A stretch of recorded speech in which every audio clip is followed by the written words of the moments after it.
ভালোবাসা বা প্রেমের টানে সাত সমুদ্র পাড়ি দেওয়ার কথা তো অনেকেই শুনে থাকি, কিন্তু স্বচক্ষে তার সাক্ষী কি কেউ থেকেছে? কিন্তু আজ আমরা আপনাদের শোনাবো এমনই এক প্রেমের কথা। আর যে প্রেমের টানে প্রায় 15,000 কিলোমিটার পথ পাড়ি দিয়ে সুদূর ব্রাজিল থেকে নবদ্বীপে প্রেমিকের বাড়িতে এসে হাজির ব্রাজিলের প্রেমিকা। কি ভাবছেন, এও আবার হয় নাকি? হ্যাঁ, এমনটাই ঘটেছে নদিয়ার নবদ্বীপ ব্লকের ফরেস্টডাঙ্গা এলাকার মণ্ডল পরিবারে। নবদ্বীপ ব্লকের ফরেস্টডাঙ্গা এলাকার বাসিন্দা কার্তিক মণ্ডল, পিতা দিলীপ মণ্ডল। কার্তিকবাবু কর্মসূত্রে সুরাটে থাকেন, আর সেখানে থাকতেই 4 বছর আগে সমাজ মাধ্যমে পরিচয় হয় সুদূর ব্রাজিলের বাসিন্দা ম্যানুয়েলা অ্যালভেজ দা সিলভার সাথে। পরিচয় ধীরে ধীরে ভালোবাসার রূপ নেয় ও পরবর্তী সময়ে দুজনেই বিয়ের জন্য রাজি হয়। কার্তিক মণ্ডল জানান, এরপর প্রেমিকা এখানে আসে ও আমাদের বাড়িতেই বিয়ের আয়োজন করা হয়। আগামী শুক্রবার হবে বিয়ে, আর সবটাই হবে সনাতনী তথা বাঙালি মতেই। ইতিমধ্যে বাড়িতে শুরু হয়েছে বিয়ের প্যান্ডেল সহ সমস্ত রকমের তোড়জোড়। এলাকার ছেলের বউ হবে বিদেশিনী, সে কারণে প্রতিবেশীদেরও উৎসাহ ও কৌতূহল যথেষ্ট।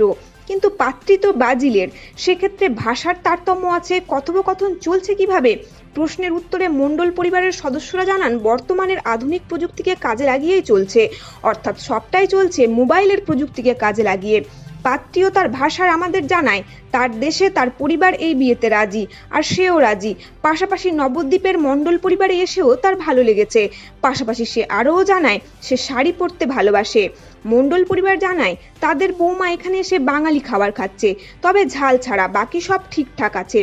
ভারত থেকে বহু মানুষ বিদেশে যায় বিভিন্ন কারণে, আর এবার সুদূর ব্রাজিল থেকে নবদ্বীপে বিয়ে করতে এসেছে পাত্রী নিজে।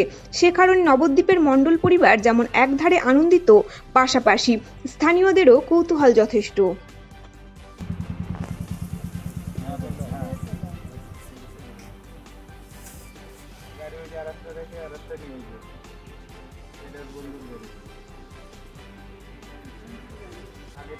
E foi um prazer ter vindo à Índia, principalmente para casa.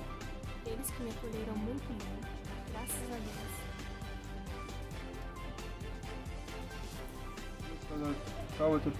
কি করে পরিচয় হলো আপনাদের? ফোনে ফেসবুকের মাধ্যমে। আপনি কোথায় থাকতেন? আমি তো বাড়িতেই থাকতাম, বাড়িতে বিভিন্ন জায়গায় বিভিন্ন রকম কাজে যেতাম।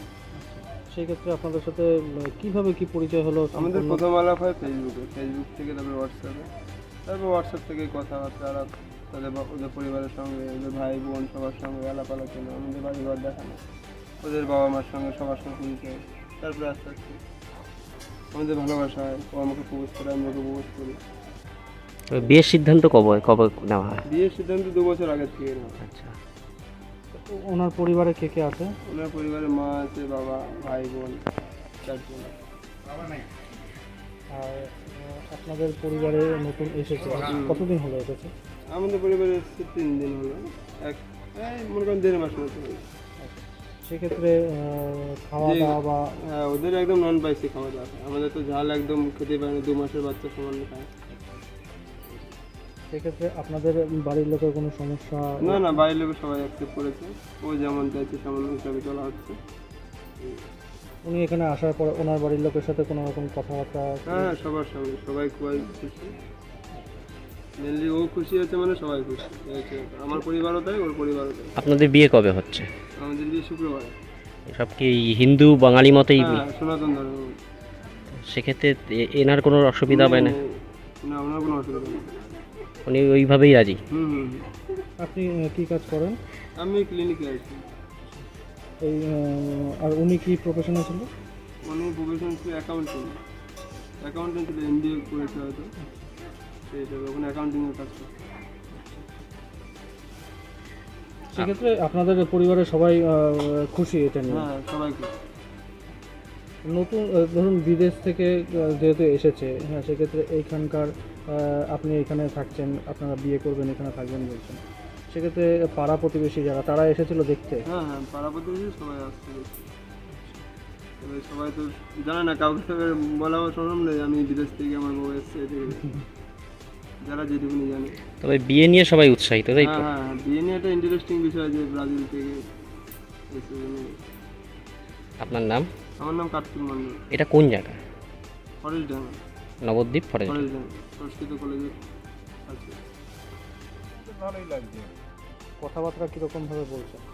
কথাবার্তা দুটো একটা বাংলা শিখেছে বলছে, আর সব ওদের ভাষায় বলছে, মোবাইল মাধ্যমে কথাবার্তা বলা হচ্ছে। মানে আপনাদের এখন কথা বলার মাধ্যম মোবাইল? হ্যাঁ, মেন মোবাইল।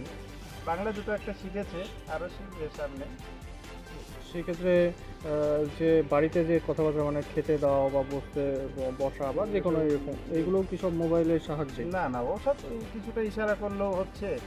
খেতে বসে ওগুলো খেতে শিখে বসা, গেছে মোটামুটি। ওগুলো মোটামুটি শিখে গেছে। খাওয়া দাওয়াতে কোনো সমস্যা হচ্ছে বা না, কিছু? খাওয়া দাওয়ায় সমস্যা সবই খাচ্ছে, শুধু লঙ্কাটা বাদে, ঝাল খেতে পারে না। এই মেয়ের পরিবারের সাথে আপনাদের কথা হয়েছে হ্যাঁ, মেয়ের বিয়ে পরিবার- বিষয়ে? হ্যাঁ, মেয়ের পরিবারের সঙ্গে গত পরশুদিন সন্ধ্যার সময় কথা হলো। আমরা সব বললাম যে অমুক তারিখে ওদের বিয়ে দিচ্ছি, আপনাদের কোনো অসুবিধা নেই তো, মানে আপনারা খুশি? বললো হ্যাঁ আমরা খুশি। মেয়ে খুশি হলে আমাদেরও খুশি। তাহলে বিয়ের পরে আপনারা যাবেন? না, সম্ভব না, ওখানে যেতে লাগবে 1.5 লাখ টাকা, আসতে 1.5 লাখ, 3 লাখ। ওই তাহলে- যা হবে ফোনের মাধ্যমেই হবে। তাহলে সামনের বছর জামাই ষষ্ঠীতে ছেলে কি এখানে থাকবে নাকি না ওই বিদেশে যাবে জামাই ষষ্ঠী? এখানেই থাকবে।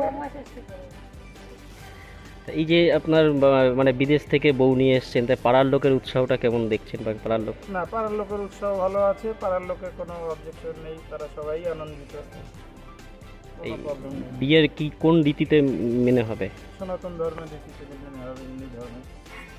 তাতে এই পাত্রীর কোনো অসুবিধা না, নেই? পাত্রীর কোনো অসুবিধা নেই। পাত্রী সনাতন ধর্মে, ও যে ধর্মেরই মানুষ হোক, বুদ্ধ ধর্মের মানুষ, যে ধর্মেরই মানুষ হোক, ও তো সনাতন ধর্ম গ্রহণ করবে বলেই এসেছে। আপনার নাম? দিলীপ মণ্ডল। আপনি ছেলের বাবা? হুম।